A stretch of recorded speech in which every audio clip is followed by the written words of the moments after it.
হেই দোস্ত, welcome to my YouTube channel AR Azizul space. আশা কৰোঁ সকলোৱে ভালে আছে আৰু ময়ো বহুত ভালে আছোঁ।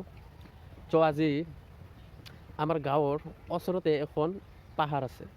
আজি আপোনালোকক তাত ফুৰিবলৈ লৈ যাম। ত' বলক ভিডিঅ'টো আৰম্ভ কৰোঁ। ডিয়াৰ ফ্ৰেণ্ডছ, গৈ আছোঁ পাহাৰলৈ। ভিডিঅ'টো চাই থাকক। ভিডিঅ'টো স্কিপ নকৰিব, নহ'লে কিবা কিবি মিছ কৰিব পাৰে।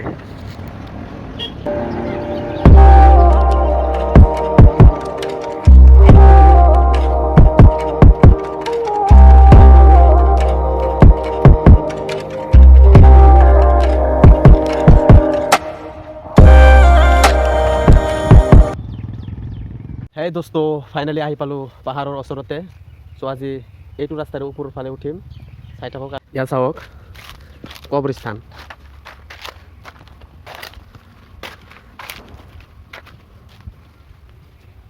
ইয়াত চাওক, এইটো ৰাস্তাৰে আগতে আজিৰ পৰা প্ৰায় 10 বছৰ আগতে এইটো ৰাস্তাৰে ডাঙৰ ডাঙৰ ট্ৰাক উঠিছিল পাথৰ ল'বৰ কাৰণে। চ' ফ্ৰেণ্ডছ, ভিডিঅ'টো চাই থাকক। ওপৰৰ পৰা সম্পূৰ্ণ চাৰিওফালে কেনেকুৱা লাগে চব দেখাম।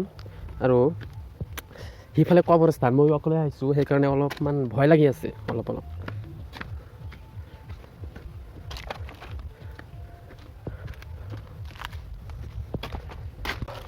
প্ৰায় 100 মিটাৰমান ওপৰত আহিলোঁ এতিয়া।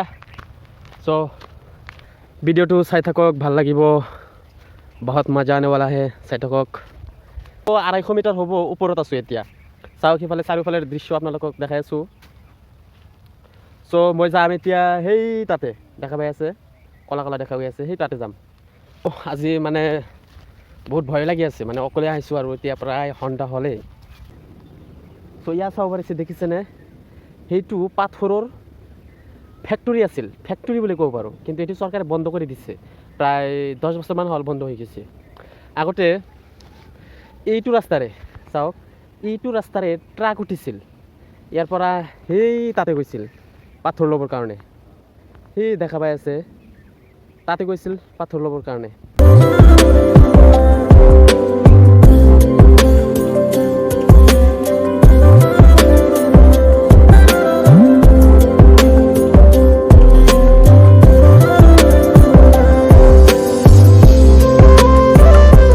এইখন পাহাৰ যেতিয়া অপেন আছিল বা কাম চলিছিল, পাথৰৰ কাম চলিছিল, তেতিয়া আমাৰ গাঁৱৰ মানুহ আহি ইয়াতে কাম কৰিছে। পাহাৰটো বন্ধ হৈ গৈছে, ফলত এতিয়ালৈকে বহুত মানুহে কৰ্মহীন হৈ আছে, কাৰণ প্ৰায় 50% মানুহে এই পাহাৰত পাথৰৰ কাম কৰিছিল। চ' দোস্ত, আজি একদম শিখৰত নাযাওঁ, কিয়নো এতিয়া সন্ধিয়া হৈছে আৰু মই অকলে আছোঁ, লাগি আছে। কিয়নো এইটো পাহাৰৰ নাম হয় ৰাক্ষসনী পাহাৰ বুলি কয়। ইয়াতে আগতে বাঘ আছিল, কিন্তু বৰ্তমান নাই। আগতে বাঘে গৰু ছাগলী এইবিলাক জীৱ জন্তু যিবোৰ মানুহে চৰাবলৈ আহিছে, এই মানুহবিলাকক হত্যা কৰিছে। ওচৰতে কবৰস্থান দেখা পাই মোৰ এটা কাহিনী মনত পৰিল। কাহিনীটো এতিয়া নকম, লাষ্টত কৈ দিম। মুভিত যে দেখা পাওঁ আমি ভূতৰ চিনবিলাক, ঠিক তেনেকুৱা একদম।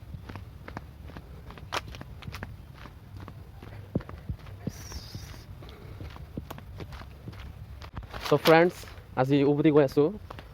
ইয়াত দেখা পাই আছে কবৰ।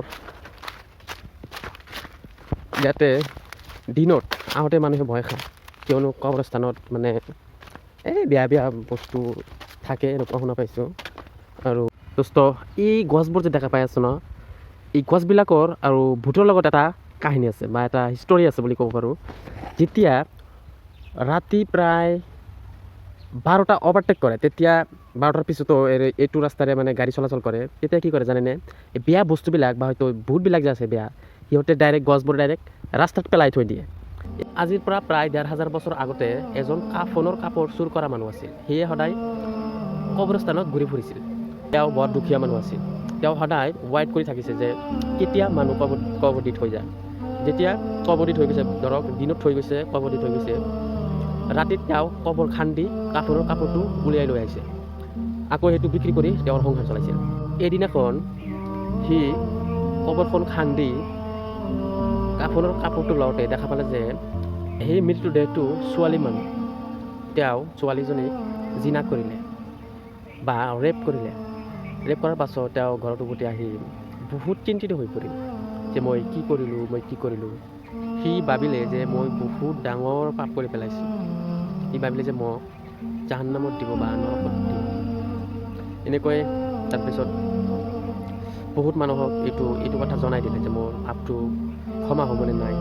মানুহে এনচাৰ দিলে তুমি যিটো পাপ কৰিছা পাপটো কেতিয়াও ক্ষমা নহ'ব। তেতিয়া সি কি কৰিলে আল্লাহৰ ওচৰত কান্দি কান্দি ক্ষমা প্ৰাৰ্থনা কৰিলে। ইয়াৰ পিছত কুদৰতি বুজাই দিলে যে তোমাৰ পাপটো ক্ষমা হৈ গৈছে।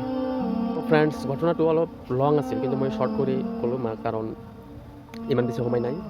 আৰু ইয়াৰ পৰা এটা বিষয় যে মানুহে যিমান পাপ কৰক ন কিয় আল্লাহৰ ওচৰত মনৰ পৰা যদি ক্ষমা প্ৰাৰ্থনা কৰে 100% 100% চিয়'ৰ সি ক্ষমা পাবই।